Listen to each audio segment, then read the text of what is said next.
নারায়ণগঞ্জের মধ্যে ফতুল্লাহ শিল্প সমৃদ্ধ এলাকা।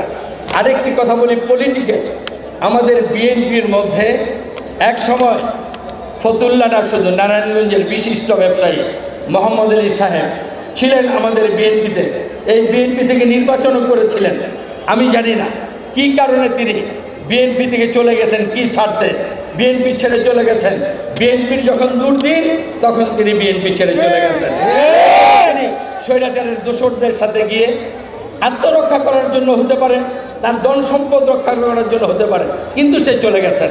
আরেকজন ব্যবসায়ী আমার ছোট ভাই শাহ আলম বিএনপিতে ছিল।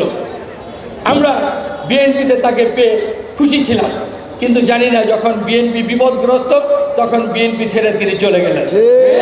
কি লাভে কি ভয়ে আমরা জানি না, তিনিও বিএনপি ছেড়ে চলে গেলেন। আমরা চেয়েছিলাম এই দুইজন যদি বিএনপিতে থাকতো, বিশ্বাসঘাতকতা যদি বিএনপির সাথে না করতো, আজকে বিএনপি তাদেরকে নিয়ে আমরা কাজ করতাম। আমাদের তাদের বিরুদ্ধে কোনো অভিযোগ নাই, তারা আমাদেরই সন্তান এবং বিশিষ্টজন।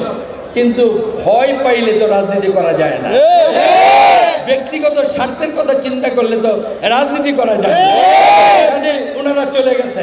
এখন মাঝে মাঝে ওনারা নাকি আমাদের বিএনপির কোনো নেতাকে সুরসুরি দেয়। এই যে সুরসুরি দেন, লাভটা কি?